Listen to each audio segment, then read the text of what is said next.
پاکستان میں رمضان کا چاند نظر نہیں آیا، پہلا روزہ اتوار کو ہوگا، مرکزی رویت حلال کمیٹی کا اعلان۔ مرکزی اجلاس پشاور میں ہوا، مولانا عبدالخبیر آزاد نے بتایا ملک میں کہیں سے چاند نظر آنے کی شہادت موصول نہیں ہوئی۔ سعودی عرب میں رمضان المبارک کا چاند نظر آ گیا، مسجد الحرام اور مسجد نبوی میں تراویح کا آغاز آج سے ہوگا۔ متحدہ عرب امارات اور عمان سمیت خلیجی ملکوں میں بھی کل پہلا روزہ ہوگا۔ انڈونیشیا اور آسٹریلیا سمیت کئی ملکوں کے مسلمان کل پہلا روزہ رکھیں گے۔ نوشہرہ میں دارالعلوم حقانیہ کوڑا خٹک میں خودکش دھماکہ، مولانا سمیع الحق کے بیٹے حامد الحق سمیت 4 افراد شہید، 20 زخمی۔ دھماکہ نماز جمعہ کے بعد مدرسے کے اندر ہوا، مدرسے میں 100 سے زائد لوگ موجود تھے۔ دارالعلوم میں داخلے کے 4 دروازے ہیں۔ خودکش حملہ آور مولانا حامد الحق کے لیے مخصوص دروازے سے داخل ہوا۔ آئی جی خیبر پختونخوا کا کہنا ہے حملے کا ٹارگیٹ مولانا حامد الحق تھے۔ تحقیقات کے لیے D I G C T D کی سربراہی میں خصوصی کمیٹی تشکیل دے دی۔ 17 اہلکار مدرسے اور 6 اہلکار مولانا کی سیکیورٹی کے لیے تھے۔ زخمیوں میں 3 پولیس اہلکار بھی شامل ہیں۔ خودکش حملہ آور کے اعضاء فورنزک لیب بھجوا دیے گئے۔ حکام کے مطابق حملے میں ملوث دہشت گردوں کی جلد نشاندہی کی جائے گی۔ مولانا حامد الحق کی نماز جنازہ کل صبح 11 بجے دارالعلوم حقانیہ میں ادا کی جائے گی۔ اکوڑا خٹک پر خودکش حملہ فتنہ خوارج نے کیا۔ سیکیورٹی ذرائع کا کہنا ہے کہ حملے کا ہدف مولانا حامد الحق تھے۔ مولانا حامد الحق نے خواتین کو تعلیم سے روکنے کے خلاف اسلام قرار دیا۔ بیانیہ اختیار کرنے پر مولانا عبدالحامد الحق کو دھمکیاں ملی تھی۔ سیکیورٹی ذرائع کا کہنا ہے کہ نماز جمعہ کے دوران دھماکے سے واضح ہے کہ فتنہ خوارج کا مذہب سے کوئی تعلق نہیں۔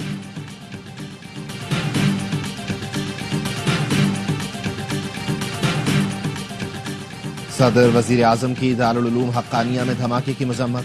صدر زرداری نے کہا بے گناہ نمازیوں کو نشانہ بنانا مذموم اور گھناؤنا عمل ہے۔ وزیر اعظم کا کہنا تھا بزدلانہ اور مذموم کارروائیاں دہشت گردی کے خلاف عزم کو پست نہیں کر سکتی۔ محسن نقوی نے کہا قوم کی حمایت سے دشمن کی ہر سازش ناکام بنائیں گے۔ وزیر اعلیٰ خیبر پختونخوا علی امین گنڈاپور نے متعلقہ حکام سے واقعے کی رپورٹ طلب کر لی۔ گورنر فیصل کریم کنڈی نے کہا صوبائی حکومتوں کو امن و امان کو معاملے کو سنجیدگی سے لینا ہوگا۔ مولانا فضل الرحمان اور بلاول بھٹو زرداری کی بھی دھماکے کی مذمت۔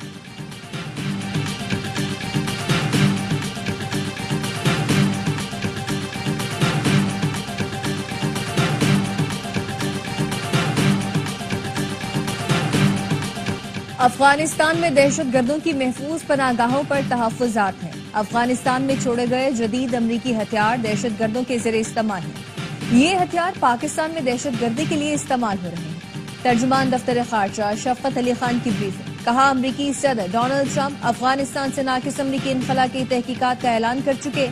امریکی صدر کہہ چکے ہیں کہ افغانستان سے انخلا کے دوران اربوں ڈالر کا اسلحہ اور فوجی سامان وہیں چھوڑا گیا۔ امریکہ افغانستان میں چھوڑا گیا اسلحہ واپس لے گا۔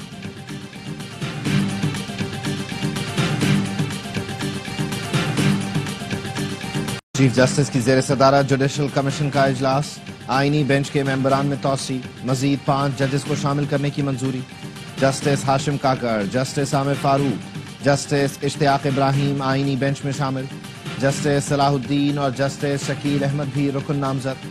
ذرائع کے مطابق جسٹس منیب اختر، جسٹس منصور علی شاہ نے مخالفت کی۔ بیرسٹر علی ظفر اور بیرسٹر گوہر کی بھی مخالفت۔ راجہ غضنفر علی خان، طارق محمود باجوہ، ابہر گل اور تنویر احمد شیخ کو لاہور ہائی کورٹ کا ایڈیشنل جج بنانے کی منظوری۔ تمام وزیروں کی کارکردگی کا خود جائزہ لوں گا، وزیر اعظم شہباز شریف کا اعلان۔ کابینہ میں شامل ہونے والے ارکان سے ملاقات میں گفتگو کرتے ہوئے کہا آپ لوگوں کا انتخاب آپ کی قابلیت اور صلاحیتوں کی بنیاد پر کیا گیا۔ عوامی نمائندوں کے طور پر آپ سب کی خدمات لائق تحسین ہیں۔ 1 سال میں مہنگائی میں خاطر خواہ کمی اور زر مبادلہ ذخائر میں اضافہ ہوا۔ مزید بہتری کے لیے انتھک محنت جاری رکھیں گے۔ کابینہ ارکان نے ملکی ترقی اور عوامی فلاح و بہبود کے لیے فعال کردار ادا کرنے کے عزم کا احاطہ کیا۔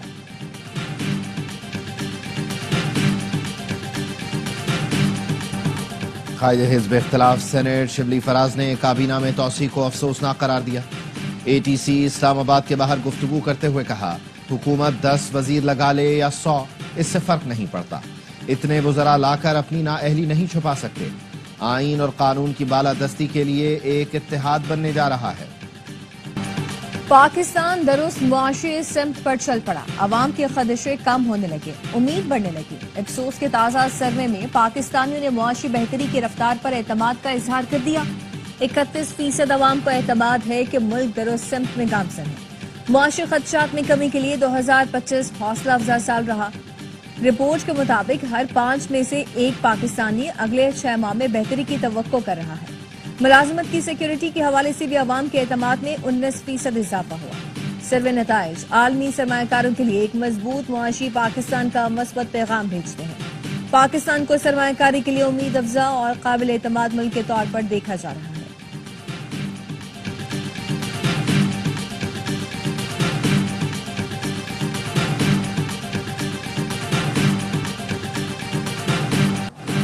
کراچی بورڈ بیسن میں شہریوں پر تشدد کرنے والے شاہ زین مری کے 4 ذاتی محافظوں سمیت 7 گارڈز گرفتار۔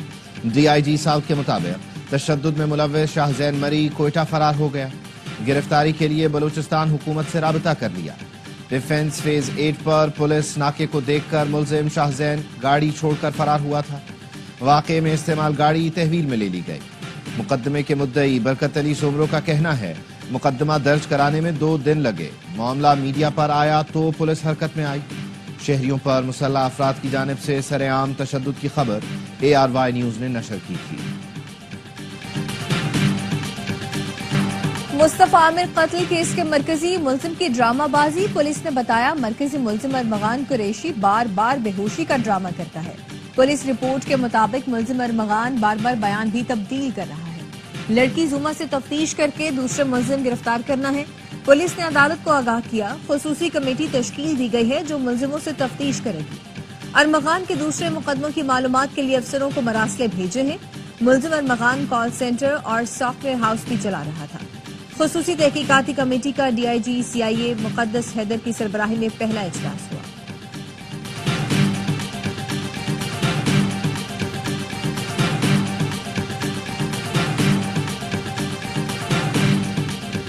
لاہور میں بارش، افغانستان اور آسٹریلیا کا میچ منسوخ، دونوں ٹیموں کو 1-1 پوائنٹ مل گیا۔ آسٹریلیا 4 پوائنٹ کے ساتھ سیمی فائنل میں پہنچ گیا۔ افغانستان کو 3 پوائنٹس کے ساتھ جنوبی افریقہ کی انگلینڈ سے بھاری مارجن سے شکست کی دعا کرنا ہوگی۔ 274 رنز کے تعاقب میں آسٹریلیا کے 1 وکٹ کے نقصان پر 109 رنز بنا لیے تھے۔ 13ویں اوور میں کھیل بارش کے باعث روکنا پڑا۔ افغانستان کی ٹیم 273 پر آل آؤٹ ہوئی۔ صدیق اللہ 85، عظمت اللہ عمرزئی 67 رنز بنا کر نمایاں رہے۔ انگلینڈ کی وائٹ بال کرکٹ میں لگاتار ناکامیاں، جوز بٹلر نے کپتانی چھوڑنے کا اعلان کر دیا۔ کراچی میں پریس کانفرنس کرتے ہوئے کہا ٹیم کا بہتر مستقبل چاہتا ہوں، کپتانی کرنا اعزاز رہا، جنوبی افریقہ کے خلاف آخری بار فرائض انجام دوں گا، بطور کھلاڑی ٹیم کے لیے دستیاب ہوں۔ بٹلر کی قیادت میں انگلینڈ کی ٹیم پچھلے 23 میں سے 17 ون ڈے ہاری، ورلڈ کپ 2023 اور چیمپئنز ٹرافی کے پہلے راؤنڈ سے ناک آؤٹ ہوئی۔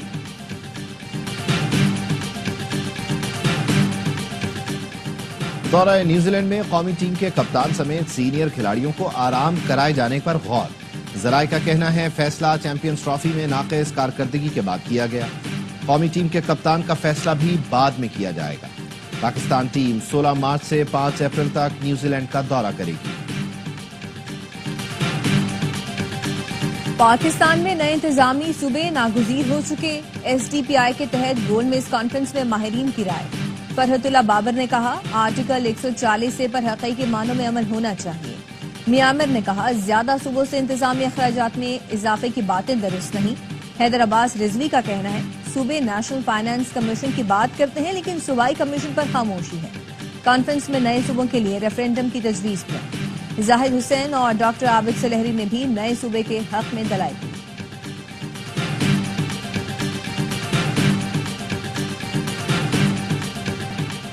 حکومت پنجاب کے اشتہارات پر تنقید، عظمہ بخاری سابقہ حکومت کے اشتہار نکال لائیں۔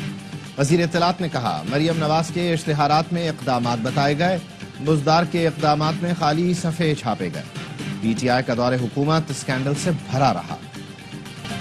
حکومت سندھ کا خواتین کو 1000 پنک سکوٹیز دینے کا اعلان۔ سینئر وزیر شرجیل انعام میمن کا کہنا ہے کہ خواہش ہے سکوٹیز کی تعداد 1 کروڑ تک پہنچے۔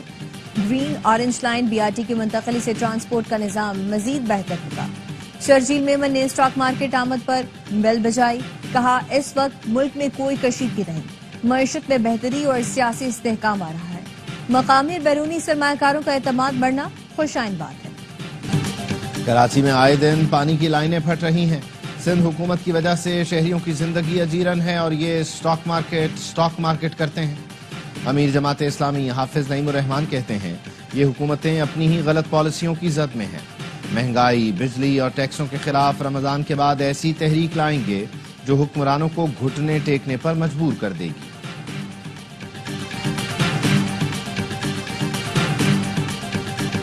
کراچی یونیورسٹی روڈ پر واٹر ٹینکر کی ٹکر سے ایک شخص جاں بحق، دوسرا زخمی، مشتعل افراد نے واٹر ٹینکر کو آگ لگا دی۔ راولپنڈی میں موٹر وے پر بس حادثے میں 8 افراد جاں بحق، 15 زخمی ہو گئے۔ کراچی سے سوات جانے والی مسافر بس کو موٹر وے M2 نیلا دلہ کے قریب حادثہ پیش آیا۔ ترجمان موٹر وے پولیس نے بتایا حادثہ ڈرائیور کی غفلت سے پیش آیا۔ تیز رفتار بس بے قابو ہو کر کھائی میں گر گئی۔ بس میں 43 افراد سوار تھے۔ 9 مئی کے مقدمات عدالتوں میں چل رہے ہیں، اس پوزیشن میں نہیں کہ فوری کمیشن بنا دیں۔ کمیشن بن جائے تو ملٹری کورٹ سے متعلق 5 رکنی بینچ کے فیصلے کا کیا بنے گا؟ جوڈیشل کمیشن کے لیے PTI کی درخواست کی سماعت کے دوران جسٹس محمد علی مظہر کے ریمارکس، جسٹس حسن اظہر رضوی نے ریمارکس دیے کمیشن بن بھی جائے تو 9 مئی کا فیصلہ عدالت کو ہی کرنا ہے۔ جسٹس جمال خان مندخیل نے پوچھا 9 مئی واقعات پر کس قانون کے تحت جوڈیشل کمیشن بنائے؟ آپ نے درخواست میں لکھا 9 مئی کو درجنوں لوگ مارے گئے، کسی کا ڈیٹا سرٹیفکیٹ درخواست کے ساتھ نہیں لگایا گیا۔ وکیل PTI حامد خان نے کہا کہ جوڈیشل کمیشن انکوائری کرے گا تو اموات کا پتہ چلے گا۔ جسٹس حسن اظہر رضوی نے ریمارکس دیے ایک سرٹیفکیٹ یا FIR کی کاپی تو لگا سکتے تھے۔ سپریم کورٹ نے تحریک انصاف کو دستاویزات جمع کرانے کی مہلت دے دی، سماعت غیر معینہ مدت تک کے لیے ملتوی۔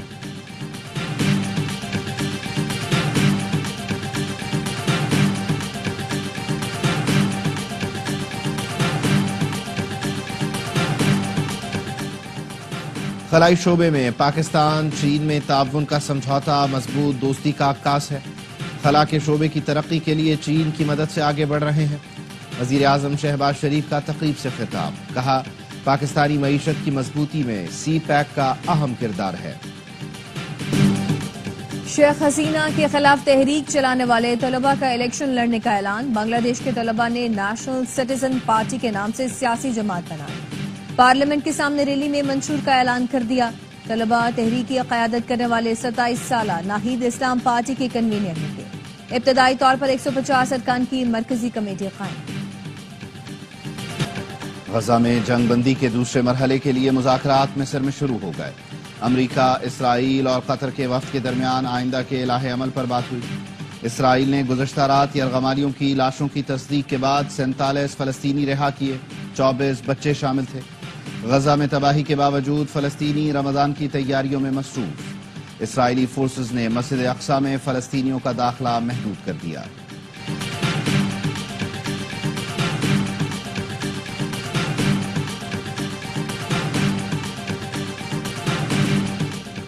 اسرائیلی فوج نے حماس کے 7 اکتوبر کے حملے کو روکنے میں مکمل ناکامی کا اعتراف کر لیا۔ اسرائیلی فوج نے ناکامیوں کی تفصیلات جاری کر دی۔ تحقیقات کے مطابق اسرائیلی فورسز نے حماس کی طاقت کو نظر انداز کیا اور اچانک حملے سے نمٹنے کے لیے تیاری نہیں کی۔ حملے سے چند گھنٹے پہلے اشارے بھی ملے لیکن پھر بھی اسرائیلی فورسز نے کچھ نہیں کیا اور 7 اکتوبر کی صبح تک میٹنگز کرتے رہے۔ اسرائیلی فوج نے یہ تصور کیا کہ اس کی جدید ٹیکنالوجی سے لیس سرحدی باڑ کسی بھی خطرے کو روکنے کے لیے کافی ہوگی۔ روس یوکرین جنگ کا خاتمہ چاہتا ہوں، جلد جنگ بندی ہو جائے گی۔ امریکی صدر ٹرمپ کی برطانوی وزیر اعظم سے ملاقات کے بعد مشترکہ پریس کانفرنس، کہا یوکرین جنگ بندی معاہدہ سب کے مفاد میں ہے۔ جنگ بندی معاہدہ ابھی نہیں ہوا تو پھر کبھی نہیں ہو سکے گا۔ یوکرین کے صدر سے کل ملاقات کروں گا۔ برطانوی وزیر اعظم کیئر سٹارمر نے کہا روس یوکرین جنگ بندی کے لیے امریکہ کے ساتھ ہیں۔ امریکہ کی جانب سے سلامتی کی ضمانت کے بغیر یوکرین میں امن قائم نہیں ہو سکتا۔ برطانوی وزیر اعظم نے فلسطین اور اسرائیل کے درمیان 2 ریاستی حل کے عزم کا اعادہ کیا۔ PSL 10 کا شیڈیول جاری، میچز 4 مقامات پر کھیلے جائیں گے۔ ایونٹ کا پہلا میچ 11 اپریل کو اسلام آباد یونائیٹڈ اور لاہور قلندرز کے درمیان ہوگا۔ فائنل 18 مئی کو لاہور میں ہوگا۔ کراچی کنگز اپنا پہلا میچ 12 اپریل کو ملتان سلطان سے کراچی میں کھیلے گی۔ مراکش 7 سال سے خشک سالی کا شکار ہے۔ رواں سال عید الاضحیٰ پر قربانی سے گریز کریں، ہم اپنے لوگوں کی طرف سے قربانی کریں گے، مراکش کے بادشاہ کی عوام سے اپیل۔ گزشتہ 12 ماہ میں مراکش میں مویشیوں کی تعداد میں 38% کمی ہوئی۔ انسانیت کے لیے اپنی زندگی وقف کرنے والے معروف سماجی کارکن اور عظیم خدمتگار عبدالستار ایدھی کا یوم پیدائش۔ عبدالستار ایدھی کی ساری زندگی دکھی انسانیت کی خدمت سے عبارت رہی۔ فلاحی تنظیم ایدھی فاؤنڈیشن ان کے مشن کو جاری رکھے ہوئے ہے۔ اور کرکٹ کا سب سے بڑا شو ہر لمحہ پرجوش، آج مہمان بنیں گی میزبان اور اداکارہ نادیہ خان۔ وسیم بادامی کریں گے معصومانہ سوالات، باسط علی اور کامران اکمل کے جاندار تجزیے اور تبصرے، عادی اور مصطفیٰ چودھری لائیں گے ہنسی کا طوفان۔ دیکھیے پروگرام ہر لمحہ پرجوش رات 11:03 پر صرف ARY نیوز پر۔